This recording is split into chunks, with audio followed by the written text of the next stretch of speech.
Bring in show music, please. This is Squawk Pod. Today, President Biden is hosting the Japanese Prime Minister at the White House. U.S. Ambassador to Japan Rahm Emanuel on managing a mutual frenemy, China.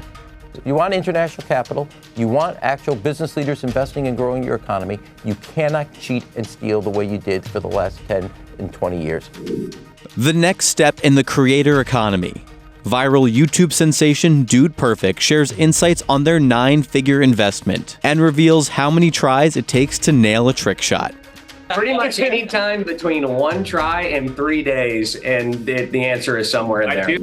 Is it the rise of the computers? Elon Musk says that AI will outsmart humans by the end of next year. That's commentary on the intelligence level of the AI or on the humans. I'm CNBC producer Zach Vallese. It's Tuesday, April 9th. Squawk Pod begins right now. Stand Becky by in 3, 2, 1. Cue it, please. Good morning, everybody. Welcome to Squawk Box right here on CNBC. We are live from the NASDAQ market site in Times Square. I'm Becky Quick along with Andrew Ross Sorkin. Joe is off this week. Meantime, we talk about AI practically every, 20 minutes on this show. Somehow, probably more frequently. Even more frequently than that. It could be a drinking game. And we're going to continue that game right now in a different way because Elon Musk is speaking out about artificial intelligence. In an interview on his platform X, Musk saying his guess is that we are now going to have AI that is smarter than anyone human, probably, he says, by the end of, you ready for this? Next year. And he said within the next 5 years, the capabilities of AI will probably exceed that of all humans. I don't know if that's commentary on the intelligence level of the AI or on the humans. Ooh, burn. I don't know. But look, a year from now, that's fascinating. If it could really be that smart that quickly. You know, Sam Altman has talked about ChatGPT 4 at least as what he calls sort of an incompetent helper, which is to say that it's good, but they're a little incompetent, right? They always do something that's like a little wrong, like the answer's not always exactly the way it's supposed to be. So yes, are we a year away from the incompetent helper becoming a very super competent? But if that's the case, superhuman, I don't know. If that's the case, if Elon Musk sees it as being smarter than any human by the end of this year, incompetent helper is going to get a very quick upgrade. I may have missed it. I think we 5 years for smarter than anybody, right?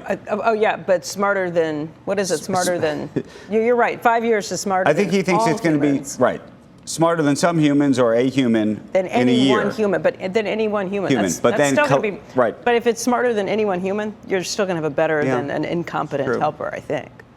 This is true. I don't know. It's possible. I mean, at the rate this stuff is going, I think I was recently just playing with Claude, which is the Anthropic version of ChatGPT, and it's better.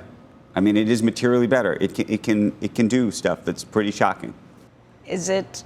You know how you can have the smartest IQ person around, and they're not always the most and maybe not the most person, street smart person, and they don't have EQ.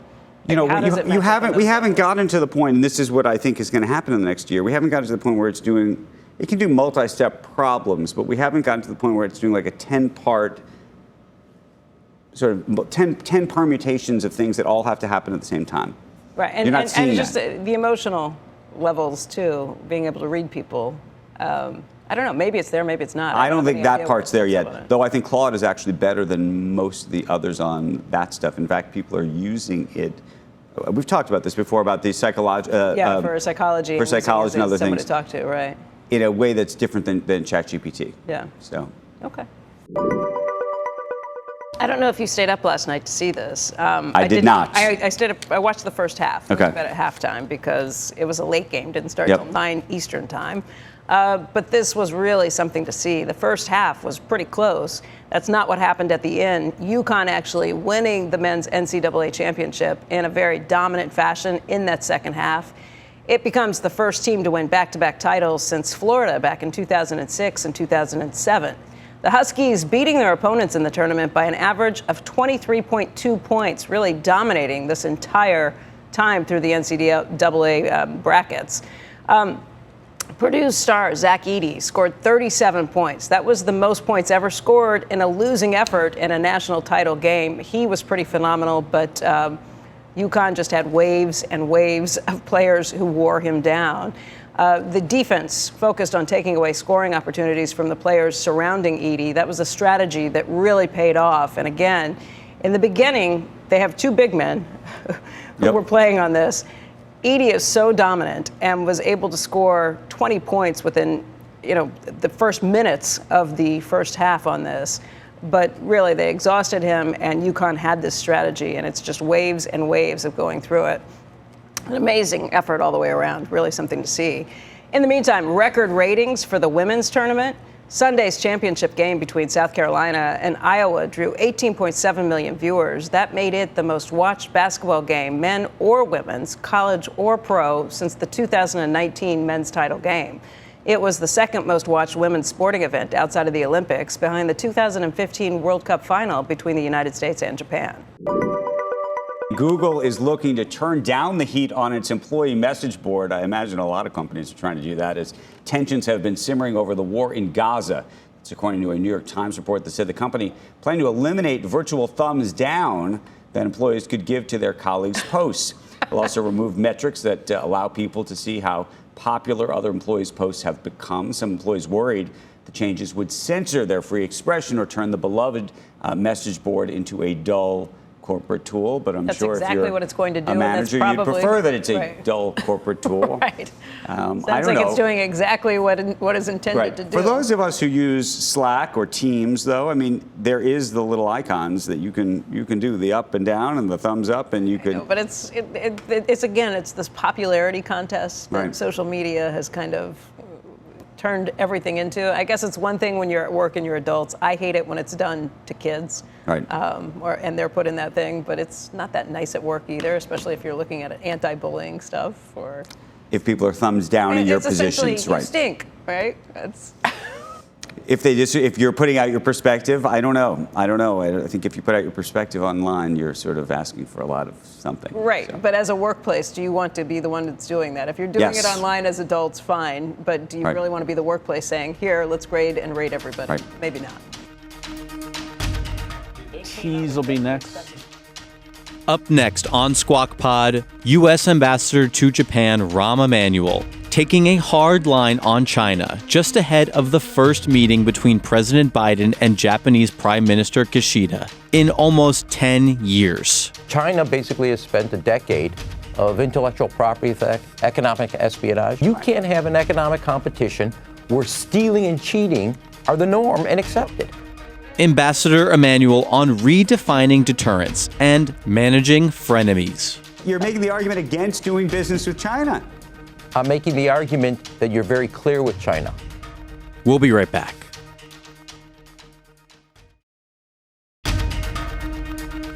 Welcome back to Squawk Pod. Right here on CNBC. We are live from the NASDAQ market site in Times Square. I'm Becky Quick along with Andrew Ross Sorkin. Joe is out this week. President Biden set to host the Japanese Prime Minister for an official visit to the White House, the first such visit by a Japanese Prime Minister in nearly 10 years. For some insights on what we might expect from this significant diplomatic summit, I want to bring in Rahm Emanuel, the U.S. Ambassador to Japan. It's nice to see you. It's been too long. Good to see you. Nice to see help you. us understand what you think are the most significant issues between these two countries right now. Well, first of all, this state visit comes at a historic moment. If the last 60 years were defined by alliance protection, the next 60 are going to be defined by alliance projection. Japan has done a series of major changes in their defense posture, acquiring counterstrike, increasing their budget from 1% to 2%, becoming the third largest military, taking off the cap on defense technology exports, normalizing relationships with South Korea. We're now also making a series of fundamental changes from a hub and spoke system with bilateral relationships with multiple countries in the region to a lattice-like system architecture, strategic architecture.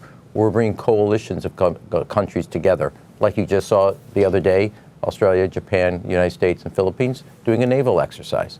At the end of this visit on Thursday, you're going to have a major, significant, first time ever, the leaders of the United States, Japan, and the Philippines coming together for a historic trilateral relationship. That combination of changes in both countries will lead to a series of actions that will change the kind of cooperation on the level of deterrence, both diplomatically, development-wise, as well as on the defense side. On the defense side, they've made Japan have a new command control center, a joint center. We're going to fundamentally change the way we have a posture there so we can do a better coordination with Japan and make the most of the efforts of bringing deterrence to the theater. The second area, now that Japan is willing to do defense technology exports, is we're going to have an military-industrial council to look 180 degrees what we can co-license and co-produce together, because one of the big challenges we have is our military-industrial base is stretched thin, and Japan's has never been on the field. That's going to be an additional benefit, so we can fulfill that effort. And then in the area of AI research, as well as in science and cooperation between NASA and JAXA, Japan is a major science spatial partner for us in the exploration of the lunar area. Let me ask you this, though. Janet Yellen just spent time in China, and we have talked about having this sort of, I don't know, frenemy relationship with China, where we say we want to be friends in some ways, and we say we want to be enemies in others. This is a huge impact on Japan, to be honest. And the question is whether these mixed messages, whether you can be both, whether you really can be a frenemy. No, here's what I think is fundamental, is that the United States will say, look, you want to have a strategic competition, we're fine. But if you're going to continue to adopt the relationship of being a strategic adversary, these are going to be the consequences, and these are the steps we're going to be taking. I think that's exactly how you should approach it. China basically has spent a decade of intellectual property theft, economic espionage. I mean, take the look of semiconductors. ASML is obviously is a Dutch company. There's Tokyo Electron and Canon, which are Japanese companies. They compete and innovate, and they compete against each other. China was just seen stealing trade secrets from ASML. Tokyo Electron doesn't do that. Canon doesn't do that. So either we're going to be strategic competitors or strategic adversaries. Google just discovered in the AI space that China was stealing trade secrets. You can't have an economic competition where stealing and cheating are the norm and accepted. I don't disagree with you, Ambassador, but then the question is, if that is the case, then the answer isn't, I want to be your friend. The answer is, I can't be your friend at all. No, the answer is exactly before this goes any further, is making a choice. That's why it was so weird to have U.S. business leaders in China applauding the leadership of the PRC, having all had their, I can't tell you as chief of staff how many one of those individuals were in the office talking about trade secrets being stolen or being forced to hand over all the family jewels so they can get access to the market. And then yet China's discovered, and by our own FBI and intelligence agencies, actually spreading misinformation in the United States. You're making the argument against doing business with China. I'm making the argument that you're very clear with China. And that the fact is, if you're going to continue down this road, here are going to be the consequences. That's what you do before you take that next step. But aren't we down this road then? I agree with you 100%. I'll take that. Number two. I agree with you as 100%, but let me just ask. I mean, what does that mean for American businesses? Because it's really, American businesses can't go and do that. A CEO can't show up and say, you're going to change the way you do business. The administration has to do that. That's right. And the United States has to be clear with the U.S. businesses. We understand that's a market. They want our capital. Now, here's the strategic import. There are three Chinas, not one. There's a China that's at the core between the PRC and the Chinese people that want calm, and it's rattling really hard because they have capital fleeing and they have people fleeing. Number two is what's in the region, what I call the conflict. They're in conflict with India, they're in conflict with the Philippines, they're in conflict with Japan. And then there's the outer ring where they just want to say to the rest of the world, it's a win-win, and the charm China. The three C's, charm, conflict, and calm. And there's a tension in each one of those. And in China, the basic point is their economy, for a series of bad decisions they made in years past and even currently, is on the back heel.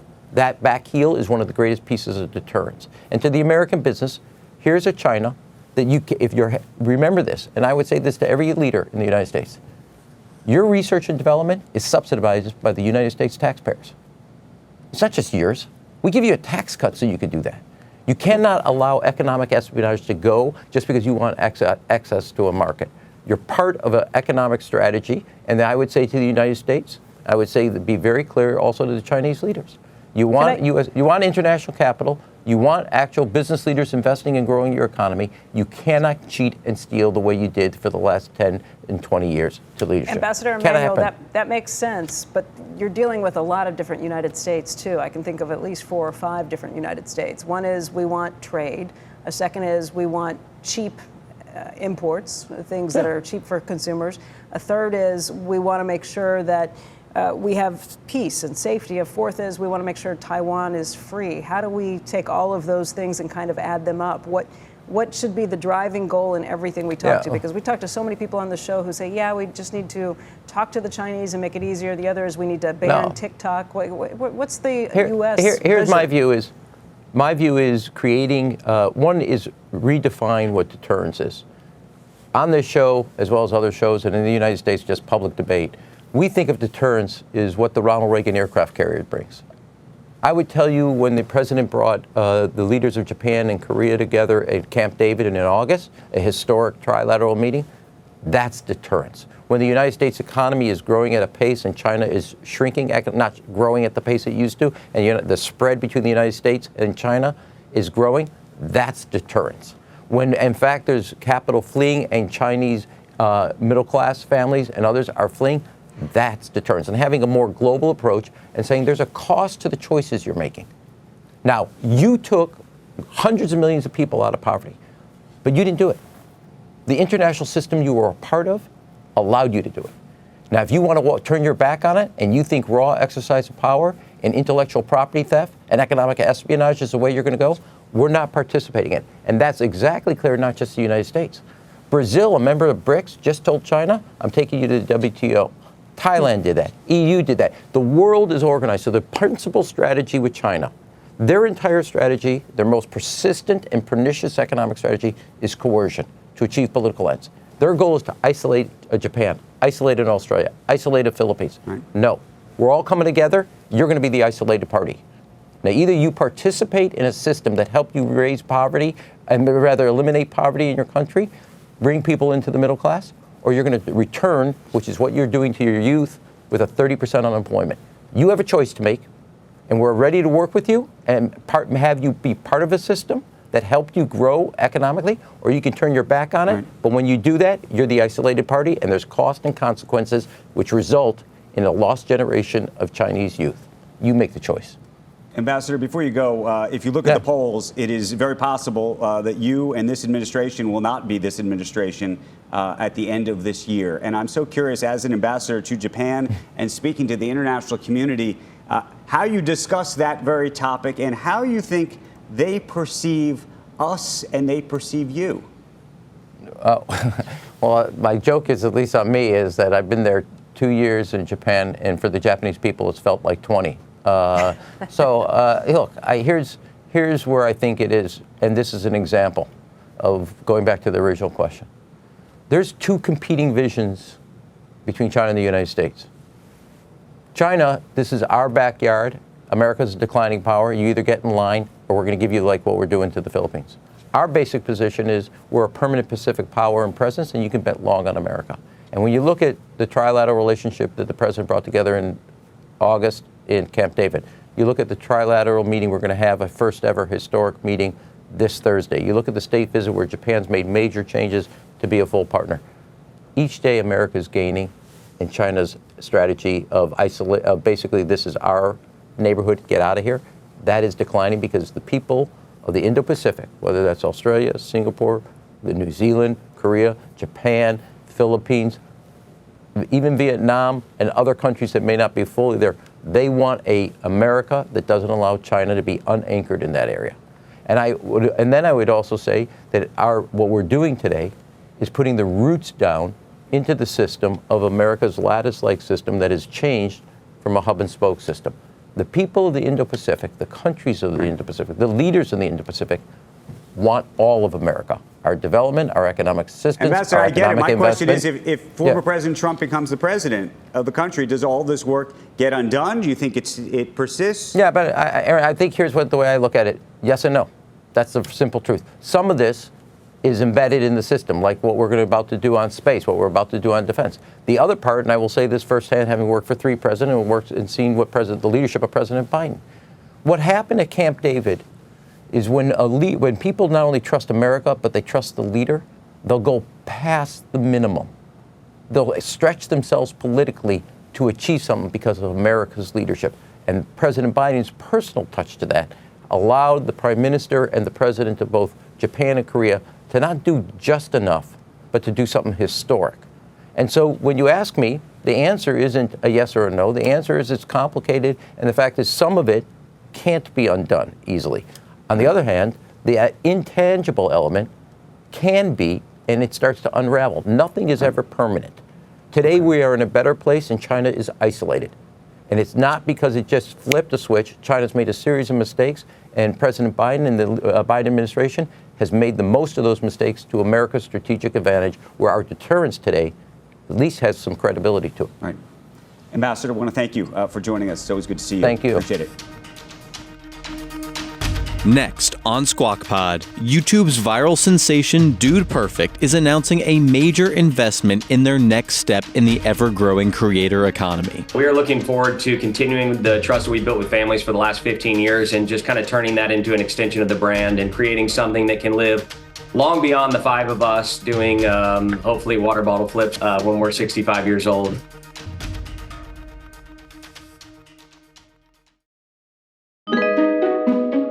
You're listening to Squawk Pod from CNBC. This next conversation is all about the creator economy. Dude Perfect is a YouTube group with over 60 million subscribers. The crew is most known for their impressive trick shots and animated reactions. This is the world's highest basketball shot. Started in 2009, they're now 15 years into their online shenanigans, and as of today, they're ramping it up even more with an at least $100 million in new funding from a private investing firm. The dudes, as they like to call themselves, are now primarily on YouTube, but they say the infusion of cash could take them offline into retail, streaming, or theme parks.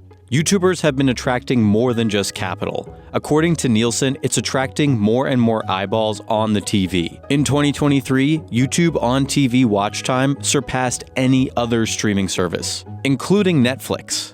Here's Andrew. Joining us right now are 4 of the 5 dudes from Dude Perfect: Kobe Cotton, Corey Cotton, Tyler Toney, and Garrett Hilbert and Cody Jones, as well as Highmount Capital's co-founder and general partner Jason Illian. Good morning to all of you. It's so cool to see you. We are big fans here on the Squawk set. Let me start, Jason, with you, since you're the one ponying up all the money. How'd you find these guys? What are you trying to do? What's the investment thesis here? Yeah, I mean, listen, these guys are icons, right? They're pioneers in their space. And I got 3 kids that grew up watching them and following everything that they've done. And as we got to know the guys and the businesses they built, all you have to do is go stand outside of Smoothie King right now and watch the kids lining up getting Dude Perfect smoothies, or go to Walmart and get their toys. And the more we got to talk to them and the more we saw them not just being YouTube stars, but growing in so many different areas, we said, hey, we got to figure out a way to partner with them. And so start a relationship, and it turned into a rather large investment. Guys, did you ever think that you would get an investment like this? And what do you see yourself doing with all this money? Yeah, this has been a long process for us. When we set out on this journey, we didn't even really intend to raise as much as we did or get to this point. But we found the Highmount guys, and our goals for what we want Dude Perfect to become and what it has been up to this point were very similar. And so we felt like they were going to be a great partner moving forward. And we are looking forward to continuing the trust that we built with families for the last 15 years and just kind of turning that into an extension of the brand and creating something that can live long beyond the 5 of us doing hopefully water bottle flips like you're seeing now when we're 65 years old. Hopefully that's still a very small piece of it, but the Dude Perfect brand has grown beyond that. Can you just go backwards for a second and just take us back to the origin story and how this all began? Because I think people will be fascinated by it, but I'm also curious when you knew that, when the eureka moment happened that you knew that you had caught lightning in a bottle, that something had happened here. Yeah, we started in 2009. We all met at Texas A&M playing basketball and in some Bible studies together. And became fast friends and made a video our junior year and ended up on TV and made another video and another video. And probably within 6 or 7 videos, we got our first brand partnership with GMC, and we did a TV commercial for the World Cup and NBA Finals. And that was the first time that we got paid to do something that we totally would have done for free if we realized that there was money out there for it, that we were doing for free before that, I guess.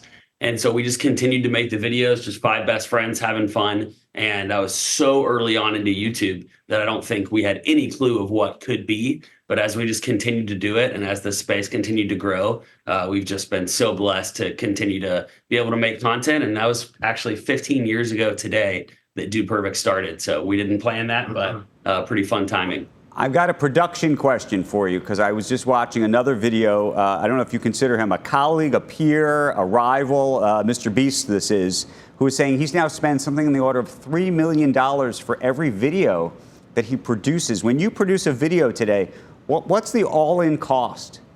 That's a great we're not quite at $3 million level, but you ask if he's a colleague or enemy or whatever you said, he's awesome, right? Like, it's been amazing how each of the creators who've come up within the last 15 years have pushed all of us to be better. And he has raised the bar in a lot of ways. So It's been really cool to see that.